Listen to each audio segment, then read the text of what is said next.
Episode 13 first किस की सजा और गुस्सा। डियर वाइफी, मैं तुम्हें सजा क्यों नहीं दे सकता? बोलो। देवांश ने अपना चेहरा निया के कान के पास ले जाकर कहा, जिससे निया का दिल तेज तेज धकने लगा।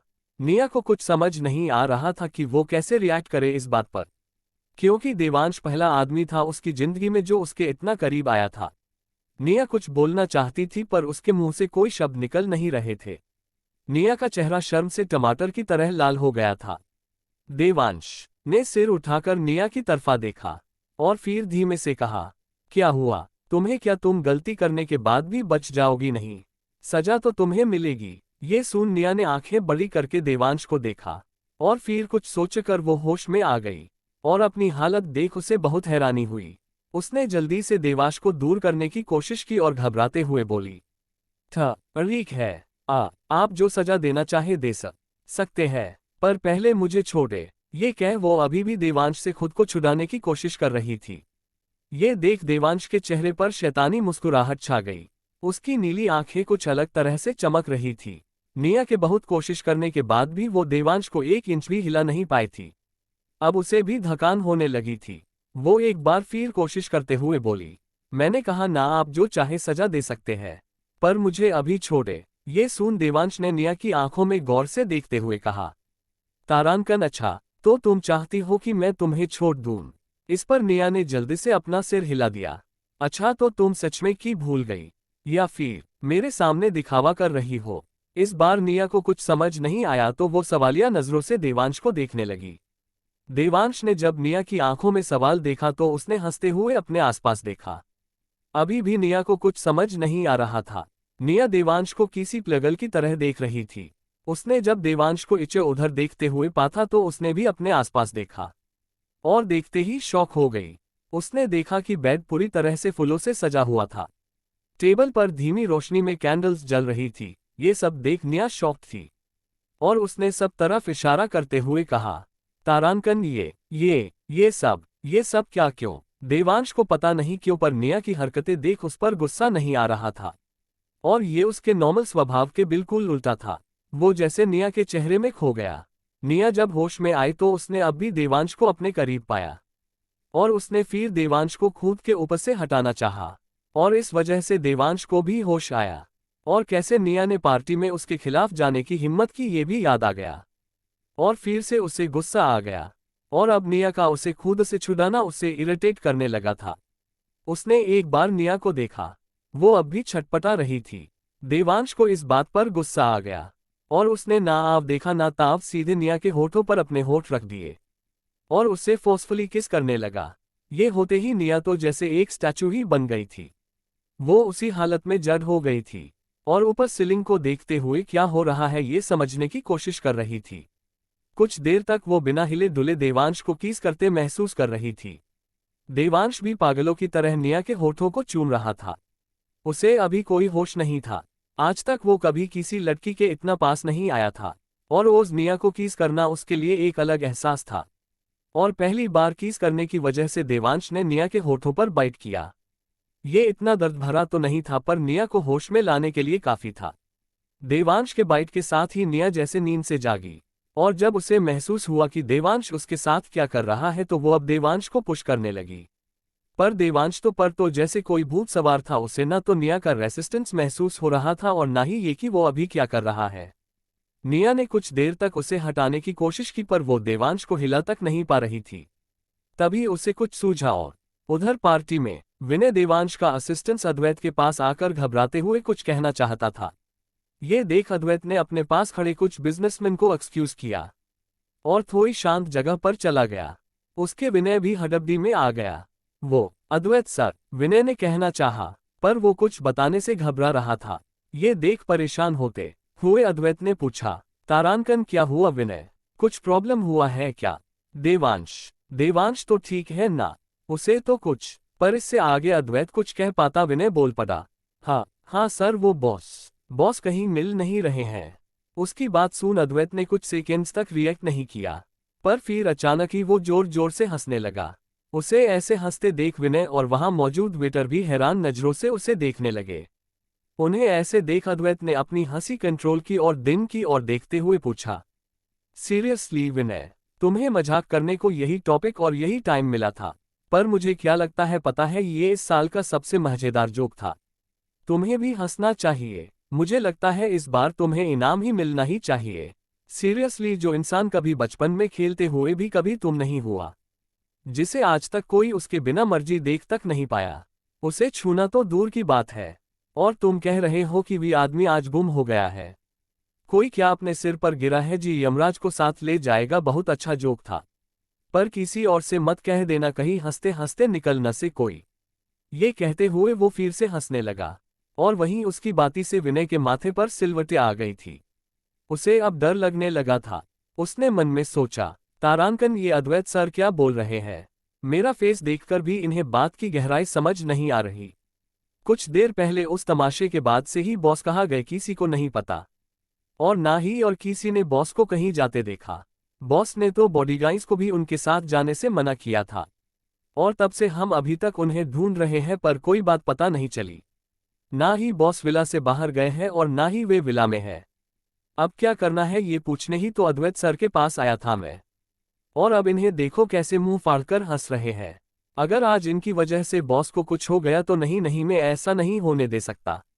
मुझे इन्हें समझाना ही होगा। 6:09 पे सोचकर उसने अद्वैत के कंधों को पकड़ लिया और उसे हिलाते हुए सीरियस अंदाज में कहा, सर यहाँ कोई जोक नहीं हो रहा है। I am very much serious about it. मैं इतना सनस है इस बात को लेकर कि अगर मैं झूठ कहें तो मैं कल के कल अपनी पोस्ट से रिजाइन करने के लिए भी तैयार हूं। पर प्लीज सर, मिस्टर देवंश कहीं नहीं मिल रहे हैं, और यही तो पता नहीं उनके कितने दुश्मन हैं। तो कहीं उनमें से किसी ने तो। विनय का सीरियस फेस देखकर और उसकी बात सुन अद्वैत की बात की सीरियसनेस का अंदाजा हो गया, और फिर उसने गंभीर एक्सप्रेशन के साथ कहा, तो क्या सच में उसकी इस बात पर। विनय ने और देते हुए कहा, हाँ सर। ये सुनते ही जैसे अद्वैत के अंदर एक एनर्जी सी आ गई, और वो तूफान की तेजी से नीलम जी की ओर बढ़ा। दादी सा, उसने नीलम जी के पास जाकर कहा, तो उसके चेहरे पर आई चिंता की लकीरों के कारण नीलम जी उसके साथ दूसरी तरफ आ गई, और अद्वैत ने उन्हें सारी बातें बता दी, जिससे वो बहुत ज्यादा पैनिक करने लगी। पर अद्वैत ने उन्हें समझाते हुए कहा, दादी सा समझने की कोशिश कीजिए, ये वक्त नहीं है ऐसे परेशान होने का। हमें उसे जल्द से जल्द ढूंढना होगा। आप हमारे साथ चलिए। ठीक है, कहकर नीलम जी और अद्वैत वहां से देवांश की ढूंढने चले गए। विनय और कुछ बॉडीगार्ड्स देवांश को शहर में सर जगह बैंकने लगी जी। नीलम जी और अनाथ कोकिला के हर जगह ढूंढने लगे। सबको ऐसे देख आनंद जाग गया। हर सारी बात पता लगने पर वो भी परेशान होते हुए इस उधर ढूंढने लगा। देवास को ढूंढते हेम्बते अब लगभग 5 मिनट हो चुके हैं। सभी लोग विला के हर कोने में देवांश को ढूंढ रहे थे, पर यूकी बाहर जब भी गेस्ट्स मौजूद थे तो उन्हें पोहा सहजकर करना था। अद्वैत सीढ़ीमा चढ़ ही रहा था कि उसने रिवांश को देखा, जो अजीब तरह से फ्लो में मिली कार्पेट को आधर उधर करके देख रहा था। तो अद्वैत में उसके पास आकर धीरे से उससे, तारांकन, रावांश में क्या कर रहे हो तुम? अपने भाई को ढूंढ रहे हो? रिवांश ने बात सूद बिना अद्वैत की तरफ देखे अहे ही सीरियस तरीके से कहा। मैं सून अद्भुत की पहले ही परेशान था। रिवांश पर भागते हुए बोला, तुम पागल हो क्या? तुम्हें लगता है 5.11 फीट का हट्टा कट्टा आदमी तुम्हें कापट के नीचे मिलेगा? तुम्हें क्या देवांश बीटरी नजर आता है? ठीक से ढूंढी परना देवांश के मिलने के बाद में कुश्ती तुम्हारी शिकायत करूंगा। ये सब कहकर अद्भुत उपकी और बढ़ गया, और रिवांश जो उसकी बात से सहम गया था, यो उसे पीछे से देखने हुए बोला, मैंने कब कहा कि देवांश भाई चीटी है? वो तो आप ही में कहा था, और मैं तो ये देख रहा था कि इतने बड़े विला में से देवास आए गायब कैसे हुए। तो कहीं ना कहीं कोई सुरंग तो होगी ना, वरना वो चोटी थोड़ी ना है कि कहीं भी चले जाएं और किसी को दिख ही नहीं पाए। और इसमें इतनी भागने की क्या जरूरत? मेरी नहीं तो कम से कम खुद की तबीयत का ध्यान रख लेते। आखिर उम्र हो रही है इनकी। हम ये कह वो कार्पेट उठाकर चेक करने लगा। उधर निया के रूम में निया और देवांश को तो बाहर के तूफान के बारे में भनक तक नहीं थी। वो दोनों तो किसी और ही दुनिया में थे जैसे। निया ने जब देखा कि देवांश उसे नहीं छोड़ रहा है, तो उसने एक आइडिया सोचा, और मौका पाते ही जोर से देवांश के निचले होठ पर बाइट कर लिया। देवांश को तो जैसे इससे करंट सा लग गया। उसने झट से निया को छोड़ दिया और उससे दूर होकर अपने होठ को सहलाने लगा। पर अब देवांश का गुस्सा और बढ़ चुका था। उसने गुस्से में निया की तरफ उंगली दिखाते हुए कहा, तारांकन तुम। पर इससे आगे वो कुछ कह पाता या आगे बढ़ पाता, डोर पर कोई जोर जोर से नॉक करने लगा। देवांश पहले तो इसे इग्नोर करना चाहता था, पर 2 सेकेंड्स के बाद ही डोर पर नॉक नॉक की आवाज पहले से दुगनी हो गई, जिससे निया को घबराहट होने लगी। उसने उसकी ड्रेस को सेट किया, हर हेयर स्टाइल जो देवांश ने बिगा के रखी थी उसे ठीक किया और जल्दी से डोर की तरफ भागी। इस बार देवांश ने उसे नहीं रोका। निया ने जल्दी से जाकर डोर खोल दिया तो बाहर सिमी घबराई हुई खड़ी थी। उसने लगभग चीखते हुए निया से कहा, निया देखो ना भाई कहीं चले गए हैं। वो तब से कहीं नहीं मिल रहे। सब कह रहे हैं कि उन्हें कोई किडनैप करके लेकर गया है। नियू मैं क्या करूं? मुझे बहुत डर लग रहा है। उसकी बात सुन तो निया की आंखें बही हो गई, पर वो सिमी से कुछ कहती उससे पहले ही उसे बाजू में कर देवांश डोर पला आकर खड़ा हो गया। वो वहां ऐसे सीरियस एक्सप्रेशंस के साथ खड़ा था कि कोई उसे देखकर ये नहीं कह सकता कि वो अंदर कभी कैसा बिहेव कर रहा था। यहां तक निया भी उस देवांश को देख सदमे में थी। वो खुद अब तक खुद को संभाल नहीं पाई थी। कोई उसे गौर से देखता तो उसके गाल अब भी शर्म से गुलाबी थे। निया ने देवांश की ओर देखकर मन में सोचा, तारांकन ये नीली आंखों वाला डेविल अभी कुछ देर पहले कैसा था और अब देखो। अरे इतनी जल्दी तो गिरगिट भी अपने रंग नहीं बदलते। और एक इसे देखो हम्मा, और तो और इसने मेरी फर्स्ट किस भी ले ली। ये सोच सोचकर निया अजीब अजीब फेसेस बना रही थी, पर सिमी ने जब देवांश को देखा तो वो उसके गले लगकर रोने लगी थी। देवांश चाहे तो सिमी को था, पर वो निया को देखे जा रहा था। उसने जब निया को ऐसे अजीब से फेसेस बनाते देखा तो मन में कहा, तारांकन अब क्या चल रहा है इस लड़की के दिमाग में? ये इतने वियर्ड फेसेस क्यों बना रही है? कहीं ये मुझे कर्ज तो नहीं कर रही? हाँ कर रही है तो भी क्या, कौन सा इसका सोचा हुआ सब सच हो जाएगा। और वैसे भी इसकी गलती की सजा इसे देते देते मुझे भी मिल गई। पता नहीं अंदर मुझे क्या हुआ हर मैंने इसे। और ये सोचते सोचते उसका हाथ अपने आप उसके लिप्स पर आ गया और उसकी हल्की सी आह निकल गई। ये सुन सभी जो सिमी का रोना सुन वहां पहुंचे थे, उन्होंने देवांश के होठों की तरफ देखा तो नीलम जी तो पहले हड़बड़ा गई और फिर मंद मंद मुस्कुराने लगी। अद्वैत और सिमी भी अब देवांश और निया को देखकर शरारती स्माइल दे रहे थे। वहां रिवांश भी तो था जो सबकी अब मुस्कुराता देख कंफ्यूजन में था। और जब देवांश ने सबको ऐसे हंसते देखा तो सोचा, तारांकन लो, अब तक ये मुझे देखकर इमोशनल हो रहे थे और अब देखो हंस रहे हैं, लेकिन क्यों? और निया भी मुंह बनाते हुए मन में सोचने लगी, इन सबको लगा होगा कि ये नीली आंखों वाला डेविल कहीं चला गया है और सब खुश होंगे। पर जब ये यही है तो लगता है इन्हें खुद पर हंसी आ रही है। हाँ यही बात होगी, वरना कोई किसी की फर्स्ट किस, मेरी ही फर्स्ट किस इन्होंने, शैतान कहीं के। ये सोच सोचकर निया फिर से अजीब अजीब फेसेस बनाने लगी। तभी उसे नीलम जी की आवाज आए, देवांश निया, सॉरी हम सबने आपको डिस्टर्ब किया। हमें पता होना चाहिए था कि आप दोनों, खैर ये गलती इनकी है। अद्वैत आपको कुछ पता नहीं होता क्या? कुछ नहीं समझते हम? आपकी माँ से बात करनी पड़ेगी। बहुत उम्र हो गई, अब कोई अच्छी सी लड़की ढूंढकर शादी कर लो। ये कहकर नीलम जी वहां से चली गई और अद्वैत की आंखें बड़ी बड़ी हो गई। शादी के नाम से तो जैसे उसकी रूह ही कांप जाया करती थी। और कहीं नीलम जी उसकी मां को कुछ कह ना दे, इस डर से वो देवांश को एक बार पूर्ण कर वहां से नीलम जी के पीछे चला गया।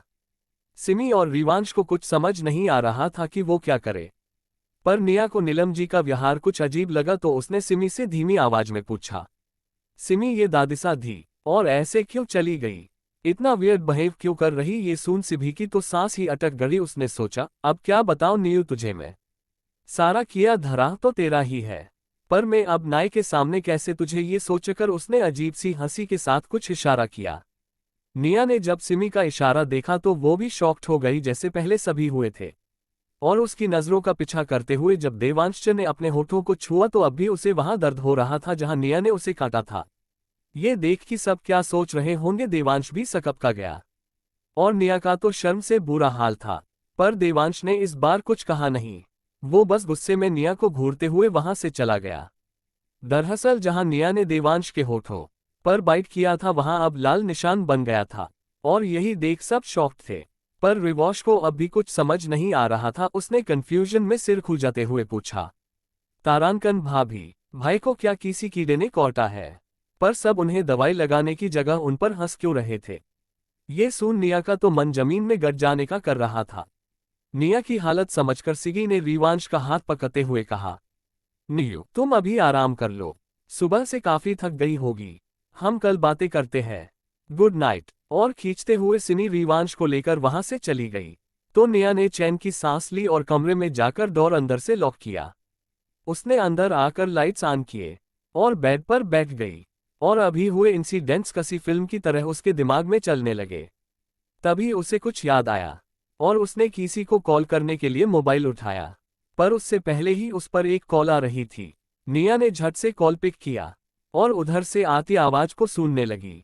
कुछ देर बाद उसने धीमे से कहा, मही, हम अभी नहीं आ सकते, हम अभी विला में हैं और शायद यहां से निकलना आसान नहीं होगा। अगर निकल भी गए तो भी पकड़े जाने के चांसेस 100% इनकैट है।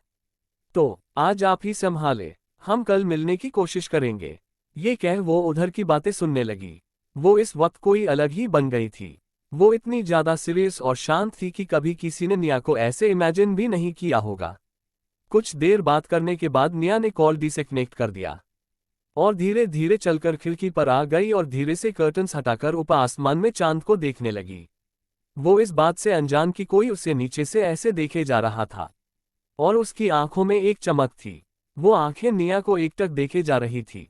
तभी उसे किसी ने पुकारा, चले सर। ये सुन उस आदमी ने एक बार निया को देखा और वहां से निकल गया। निया को एहसास हुआ कि वहां कोई था।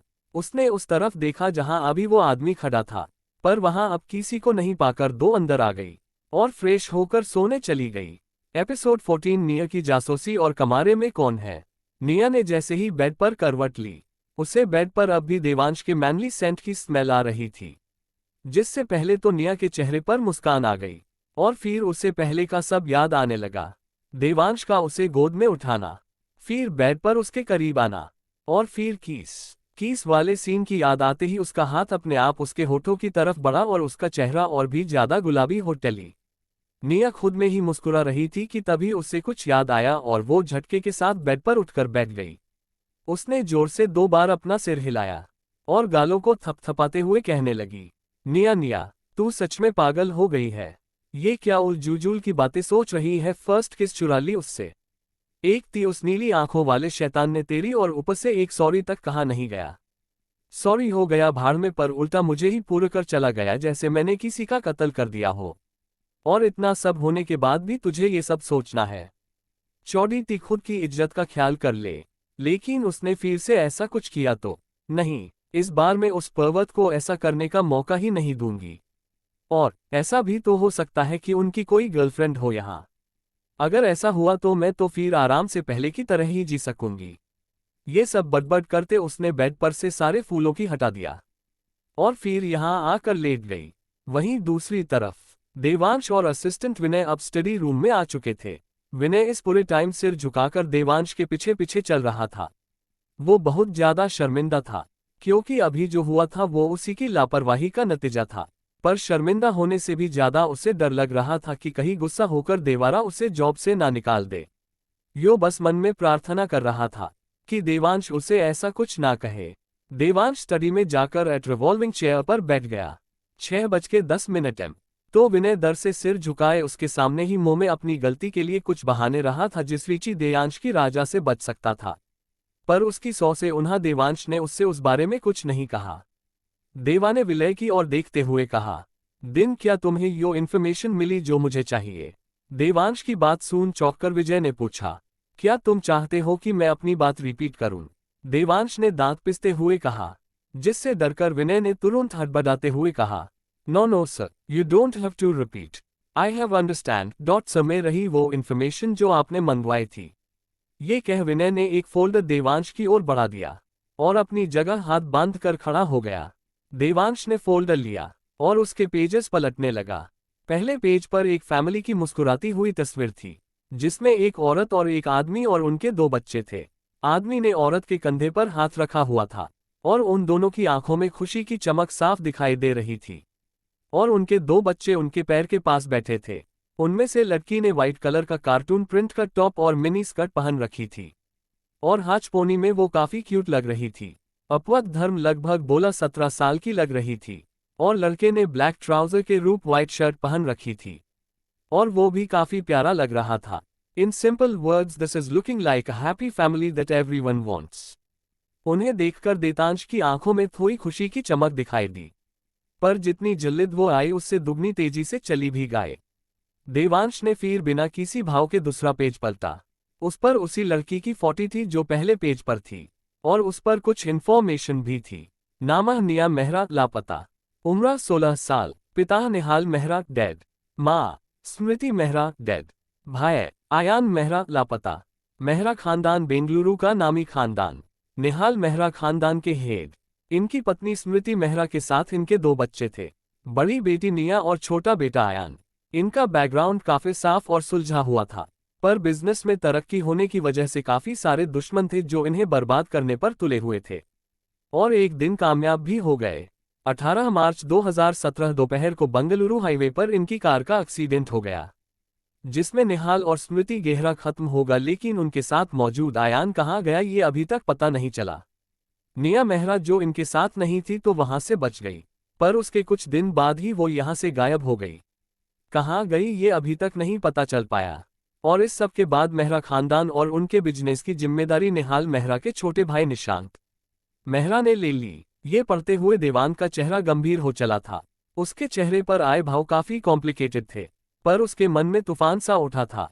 बार बार उसकी नजर उस डेट पर जाकर रुक रही थी, 16 मार्च 2017।